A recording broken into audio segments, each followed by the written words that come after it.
bom dia, boa tarde, porque nós ainda não almoçamos, mas eu acho que já são quase 3 da tarde. Eu vou ir buscar a comida porque eu não cozinhava os sábados antes da pandemia. E agora eu tenho que cozinhar todos os sábados, mas hoje eu vou buscar comida no lugar que nós comíamos e que já estão entregando, pelo menos, né? Não pode comer lá, mas já estão entregando. Eu gostaria de falar uma coisinha, aproveitar que dessa minha viagenzinha dirigindo, que eu adoro fazer vídeos dirigindo. Adoro, vocês já notaram, né? Já subi muitos vídeos dirigindo. Adoro.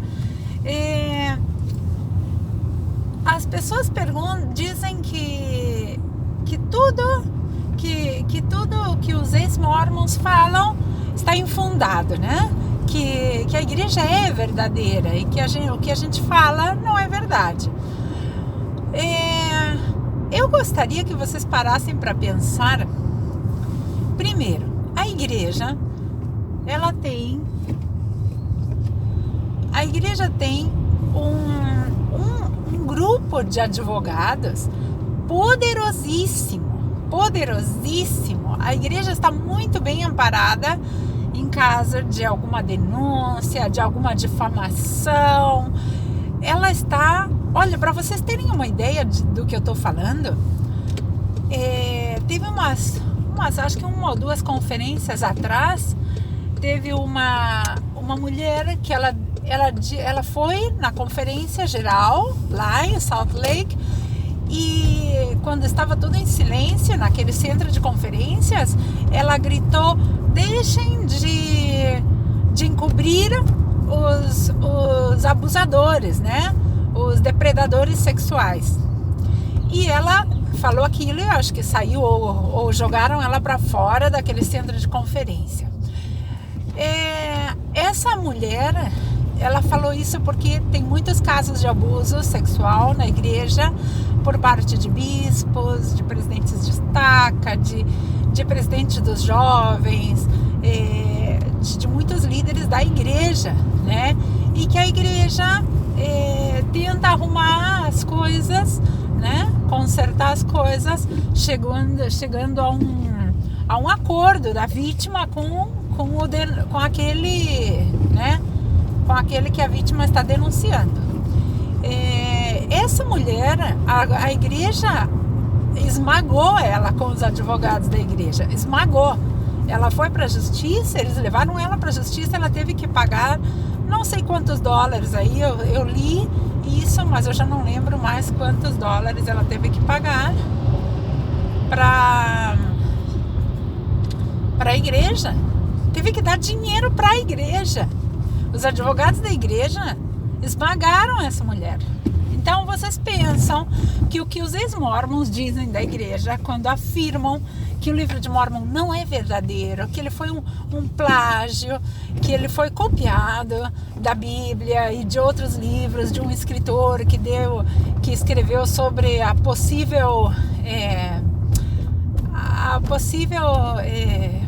possível surgimento dos índios, né, aqui nas Américas, de onde eles vieram, que o livro de Mórmon foi copiado desses livros. E também falam do livro de Abraão, que foram, na verdade, escritos tipo de registros de mortos, registros de o que seria como de registro fúnebres. E vocês acham que com todas essas denúncia da poligamia, dos abusos de José Smith a meninas menores de idade, vocês acham que com todas essas denúncias, se isso fosse mentira, a igreja não esmagaria aquelas pessoas que falam isso da igreja? Vocês acham isso? Que a igreja não iria ter as últimas consequências para esmagar aqueles que difamam a igreja? A igreja não faz isso porque sabe que tudo isso é verdade. Meus amigos, tudo isso é verdade. Eu digo para vocês, tudo isso é verdade. O que os ex-mormons publicam. Eu só me faço eco das publicações deles, porque eu não domino inglês.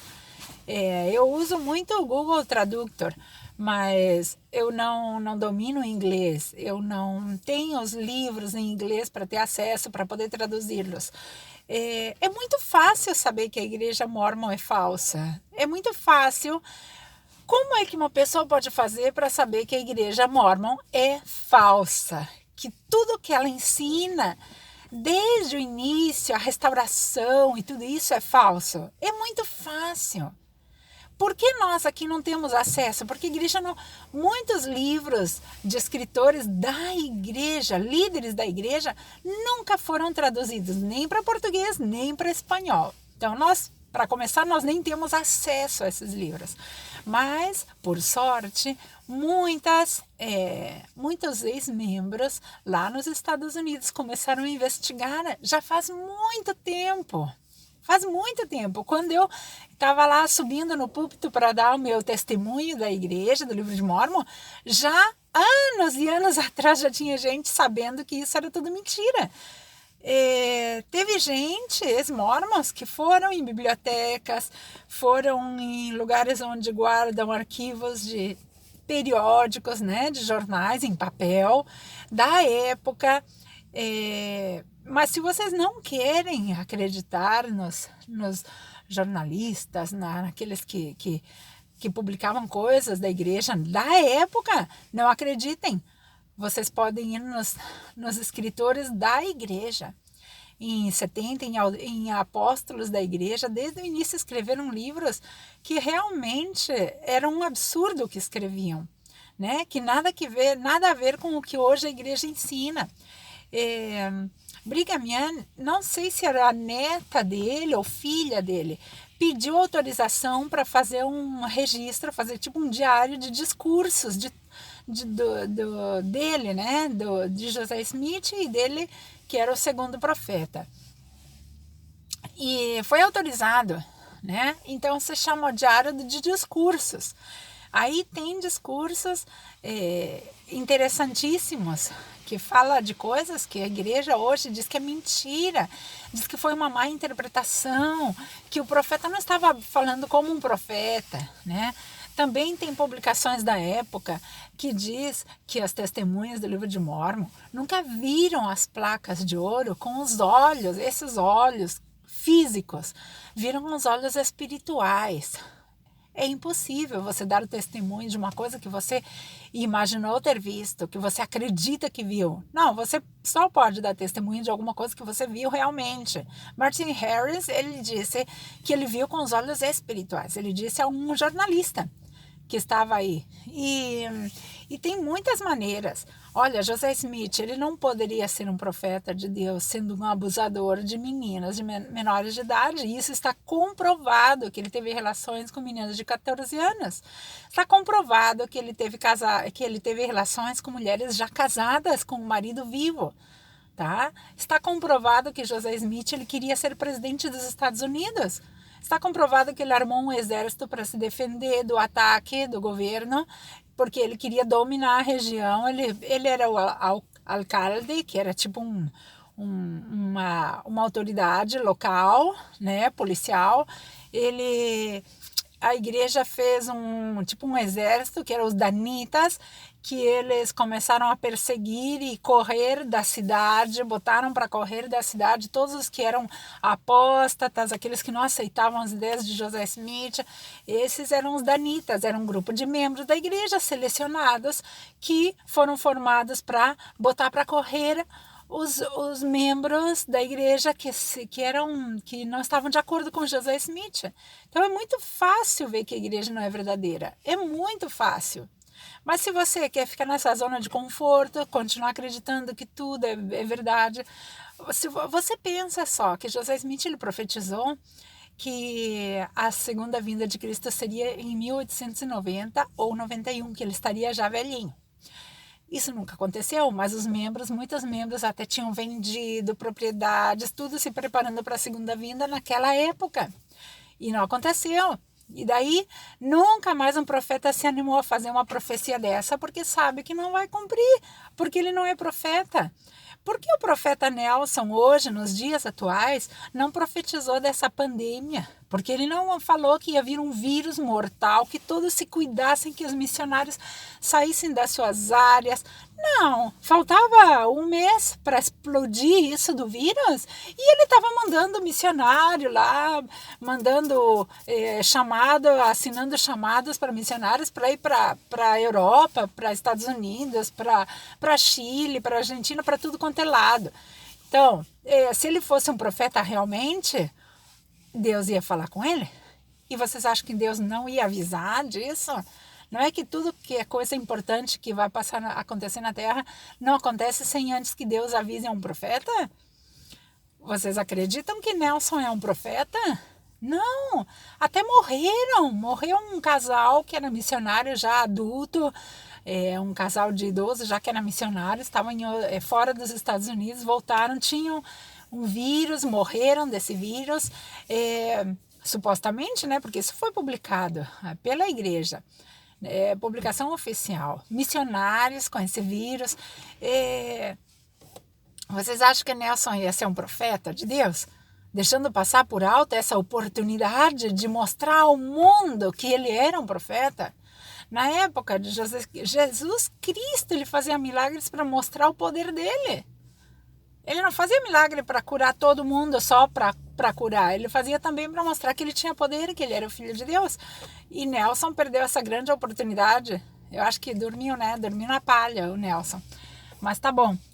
É muito fácil saber que a igreja não é verdadeira, tá? É muito fácil. Se você quiser, você não quer continuar nesse engano, nessa mentira, investiga. Abre a internet aí, busca, investiga. Por sorte, você já não precisa mais traduzir. Tem muitos livros. Tem um livro da Fawn Brody, que ela é historiadora, escritora, era, né? Já faleceu. Mas ela deixou um livro que Nenhum Homem Conhece a Minha História, que era um livro escrito mostrando toda... Eu estou lendo esse livro, tá? Já estou numa parte avançada. É interessantíssimo saber a história verdadeira de José Smith, de onde ele veio, de que família ele veio, e ver que realmente tem tudo a ver, a análise até psicológica que ela buscou profissionais de tudo quanto é área para dar o parecer, né, da história de José Smith, o que parecia. O que ela escreveu, ela se baseou em toda a informação da igreja. A igreja proporcionou para ela. Ela ainda era membro da igreja quando ela escreveu isso, tá? Depois a igreja, eu acho que excomulgou ela, mas ela era membro da igreja. Historiadores mormons forneceram material para ela escrever essa história. Depois ela foi excomulgada da igreja, mas esse livro foi traduzido para o português graças aos ex-mormons, tá? Então, os ex-mormons não são uns diabinhos, uns capeta que andam por aí perseguindo a igreja de Deus. Não. Eles buscam a informação, muitos deles têm o domínio do idioma inglês e podem traduzir esses livros. Tudo quanto é livro, o Diário de Discursos, esse livro da Fawn Brody e outros livros da época, escritos por membros da igreja, por autoridades da igreja, foram traduzidos por ex-mormons. A igreja nunca se preocupou, até temia, né? Tem medo de que esse livro chegue às mãos dos membros, pois está chegando. Tem muita gente que está traduzindo esses materiais já desde faz muito tempo. Olha, desde 1970 tem grupos organizados nos Estados Unidos de ex-mormons, tá? Bom, era isso. Vou buscar comida aqui e vou para casa. Um beijo para todo mundo. Tchau.